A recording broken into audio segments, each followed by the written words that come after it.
Society's 120th anniversary celebration, Creative Africa, about which you'll hear a lot more in a minute.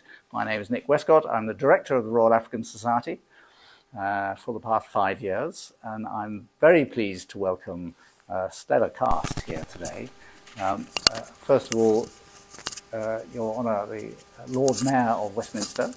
Thank you very much for hosting us in this magnificent venue.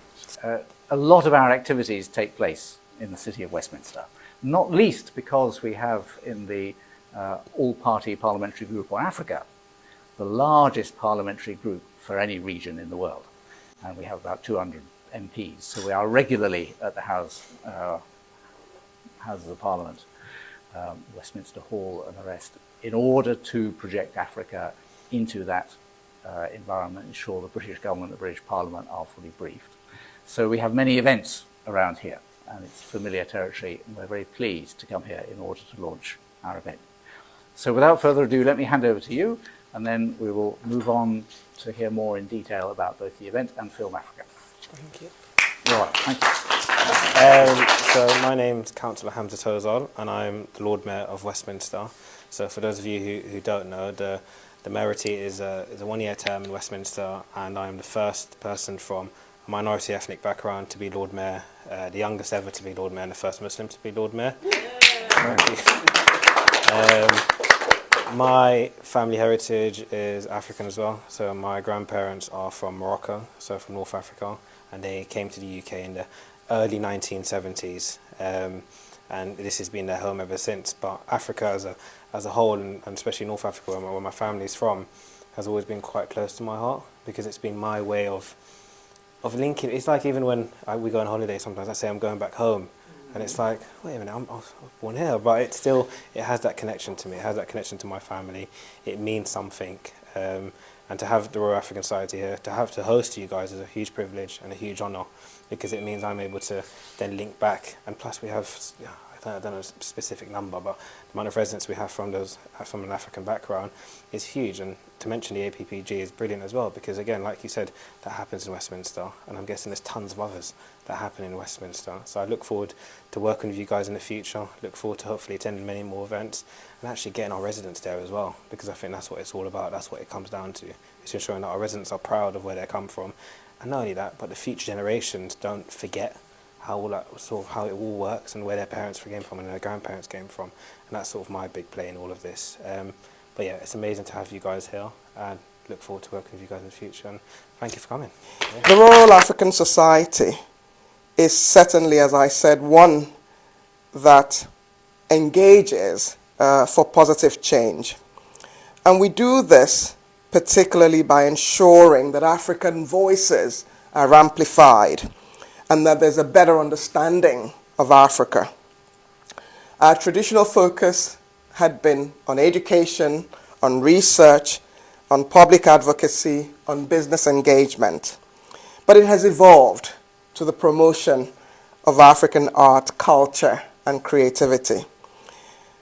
This has in turn broadened the reach and understanding, in our view, of African art and culture amongst the diaspora in the UK and globally, particularly because of our digital platforms.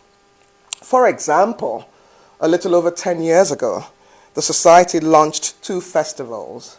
One, Africa Rights, the second, FilmAfrica. Africa Rights was launched in 2012. It is the largest celebration of African writing in the UK.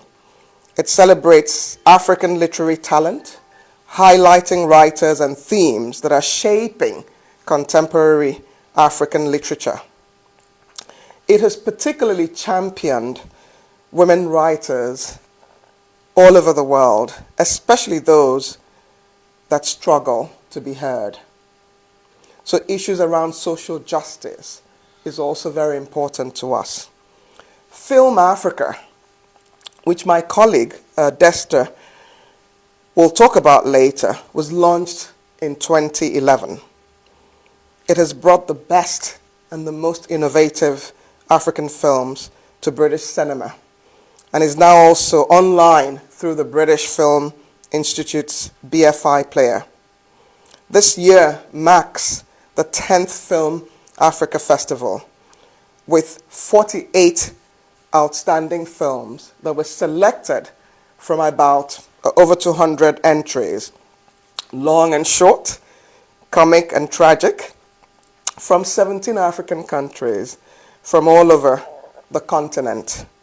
And I know that they'll start showing, I think, later this week, on the 28th or 29th. There will be 22 British, African, and world premieres competing for prestigious prizes, including the Baobab Award for shorts and the Audience Award for features. Film Africa and Africa Rights don't just celebrate creativity. They also stimulate debate around the socio-economic and political issues. And this time, it's even more important that we help amplify the voices of African artists who speak about these social, economic, and political issues.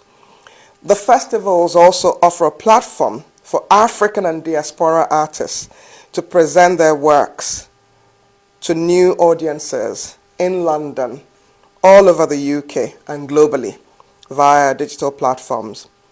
To commemorate our 120th anniversary, we will be holding a celebration of Creative Africa.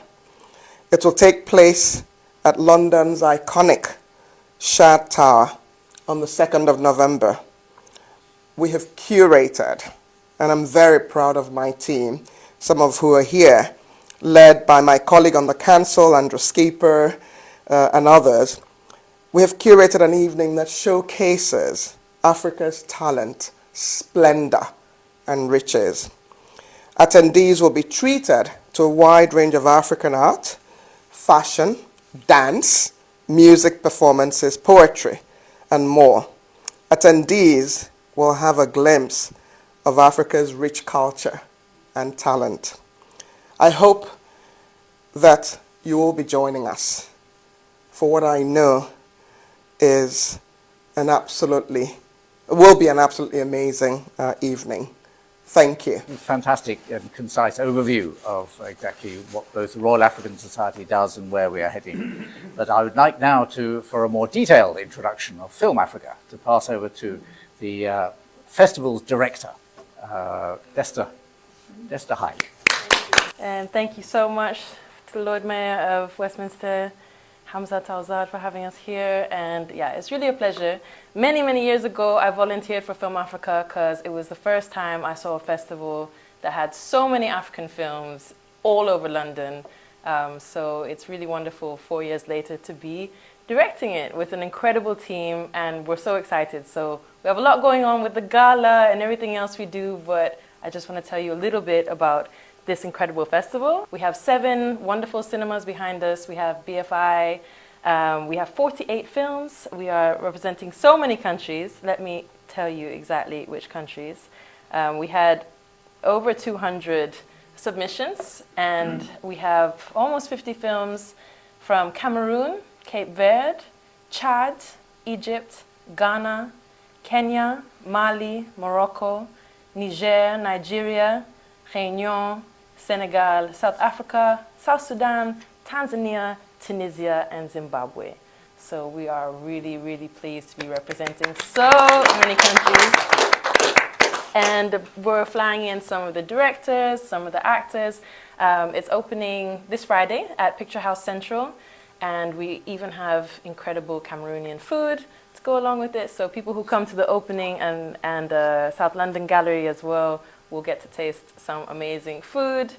We also have workshops. So we've teamed up with mobile film festivals. So they're a huge platform that empower young people to make films on their phones for 1 minute all over the world. And Deaf Fest as well, which is the UK's leading festival for deaf arts and deaf creatives, is also our partner again.